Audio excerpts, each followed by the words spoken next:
India വിരുദ്ധതയാണ്. ഞാനത് ചോദിക്കാനുള്ള കാരണം, അദ്ദേഹം നമ്മുടെ ജയശങ്കർ പറഞ്ഞത് തികച്ചും വ്യക്തിനിഷ്ഠമാണ്.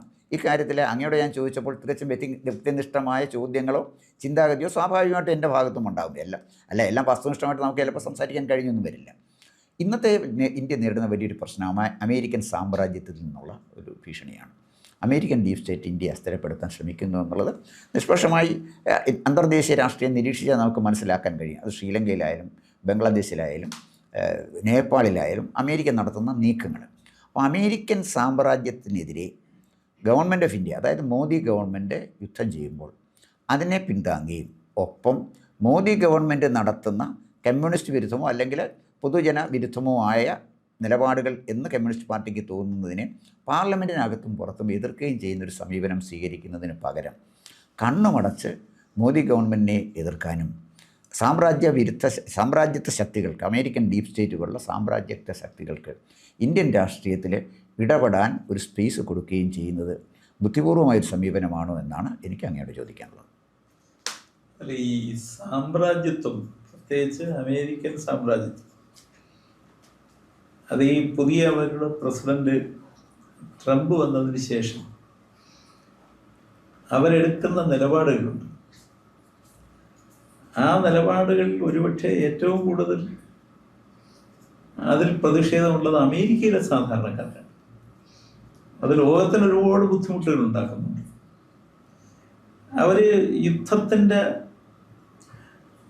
താല്പര്യങ്ങളും അതിൻ്റെ എതിർ താല്പര്യങ്ങളുമല്ല, അത് മിക്കവാറും ആർക്കാണ് കൂടുതൽ ഗുണമുണ്ടാക്കുന്നത്, ആ മുതലാളിമാരുടെ താല്പര്യങ്ങൾ യുദ്ധത്തിലൂടെ യുദ്ധം നടത്തിക്കൊണ്ട് സംരക്ഷിക്കുക എന്നത് അവരെടുക്കുന്നൊരു നിലപാടാണ്. അപ്പം അതിനെയൊന്നും ഒരു കാലത്തും ഇന്ത്യ അനുഭവം പ്രകടിപ്പിക്കുകയോ യോജിക്കുകയോ ചെയ്തിട്ടുള്ളതല്ല. പക്ഷെ ഇന്ത്യയുടെ ഒരു യഥാർത്ഥ നിലപാടുണ്ടായിട്ട് അതാണ് ഈ ചേരിചേരാ നയമായി വികസിപ്പിച്ചത്. ആ ചേരിചേരാ നയമായി വികസിപ്പിച്ച നിലപാട് യുദ്ധത്തിന് മൊത്തത്തിൽ ഇന്ത്യയെതിരായി. യുദ്ധം സത്യത്തിൽ ഈ സമാധാനത്തിനെതിരെ എന്നത് മാത്രമല്ല, അത് ജനാധിപത്യത്തിനും പരസ്പര സൗഹൃദം സൃഷ്ടിക്കാനുള്ള മനുഷ്യന്റെ കഴിവിനെയും ഇല്ലായ്മ ചെയ്യുന്നു എന്നതാണ്. അത് ഇന്ത്യയുടെ ഉറച്ച നിലപാടായിരുന്നു. ഇന്ത്യയോടൊപ്പം അന്ന് പല രാജ്യങ്ങളും ചേർന്ന് നിന്നു. ഇന്ത്യ ശക്തമായി അത്തരം കാര്യങ്ങളിൽ ഇടപെടാൻ ശേഷിയുള്ള ഒരു രാജ്യമായി നിൽക്കുകയും ചെയ്തു. അതിന് ഈ അടുത്ത കാലത്ത് മാറ്റം വന്നു. അതാണ്, അതായത് ഇന്ത്യക്ക് ലോകത്തൊരു ശേഷിയുണ്ട്.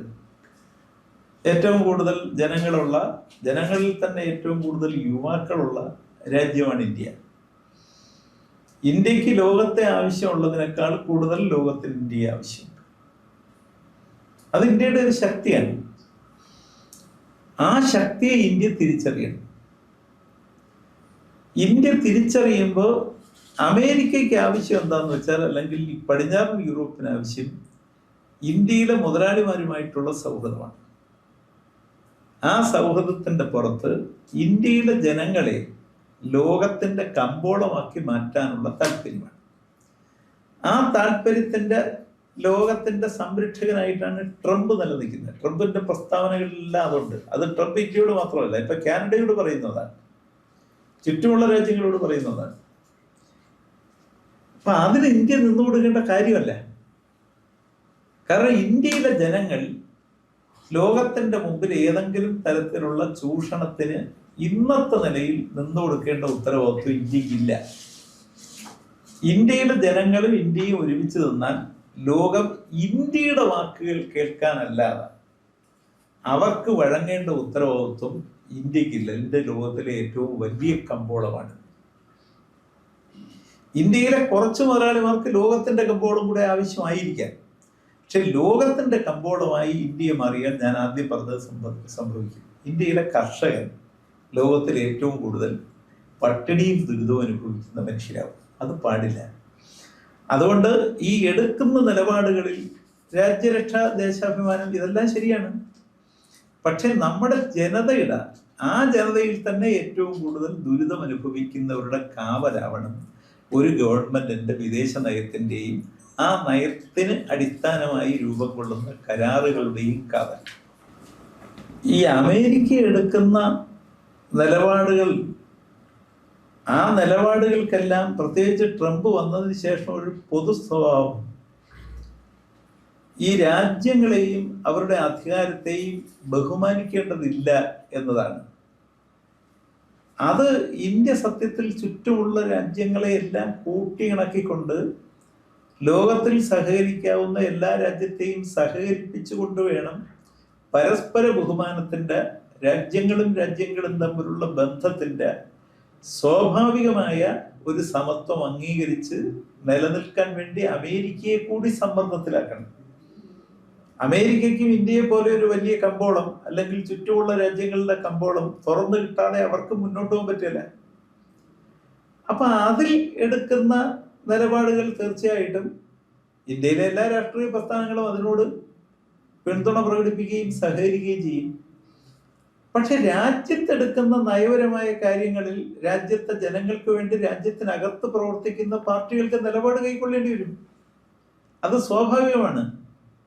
ആ സ്വാഭാവികമായ കാര്യത്തിൽ തീർച്ചയായിട്ടും ഈ ഒരു ഗവൺമെന്റ്, ആ ഗവൺമെന്റിന്റെ ഒരു വലതുപക്ഷ നയം സ്വീകരിക്കുന്ന ഗവൺമെന്റാണ് BJP ഗവൺമെന്റ്.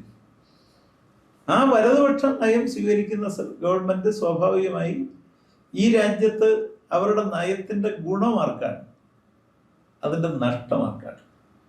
അത് ചിന്തിക്കുമ്പോൾ ഈ രാജ്യത്തെ കർഷകർക്കും സാധാരണ മനുഷ്യർക്കും നഷ്ടമുണ്ടാക്കുകയും ജീവിതത്തിൽ പല പ്രശ്നങ്ങൾ സൃഷ്ടിക്കുകയും ചെയ്യുന്ന നയങ്ങൾ ആ ഗവൺമെന്റ് എടുക്കുന്നു എന്നത് കമ്മ്യൂണിസ്റ്റ് പാർട്ടിയുടെ അഭിപ്രായമാണ്. കമ്മ്യൂണിസ്റ്റ് പാർട്ടിയുടെ മാത്രമല്ല, ഇന്ത്യയിൽ പല പാർട്ടികളുടെയും അഭിപ്രായമാണ്.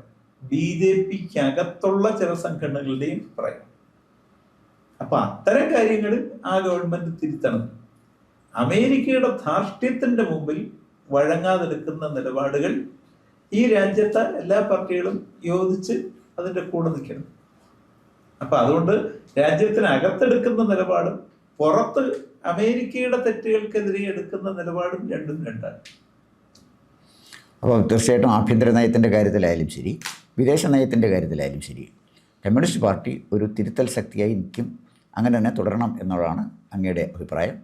അങ്ങനെ തന്നെ തുടരട്ടെ. കാരണം നമ്മുടെ രാജ്യത്തെ ജനാധിപത്യവും നമ്മുടെ രാജ്യത്തെ അടിച്ചമർത്തപ്പെട്ടവനും പാർശ്വവൽക്കരിക്കപ്പെട്ടവനും സഹായം എത്തിക്കാനും തീർച്ചയായിട്ടും കമ്മ്യൂണിസ്റ്റ് പാർട്ടിയുടെ സാന്നിധ്യം അനിവാര്യമാണ് എന്ന് കരുതുന്ന ഒരാളാണ് ഞാൻ. തീർച്ചയായിട്ടും കമ്മ്യൂണിസ്റ്റ് പാർട്ടിയുടെ നിലപാടുമായിട്ട് മുന്നോട്ട് പോകണം എന്ന് തന്നെയാണ് എൻ്റെയും വ്യക്തിപരമായ അഭിപ്രായം. മനസ്സിലായി. കൂടുതൽ വാർത്തകളും വിശേഷങ്ങളും നേരിട്ട് ലഭിക്കാൻ ജനങ്ങളിൽ നിന്ന് ജനങ്ങളിലേക്ക് ജനഭൂമി ന്യൂസ് സബ്സ്ക്രൈബ് ചെയ്യൂ. ബെൽ ബട്ടൺ അമർത്താനും മറക്കരുത്.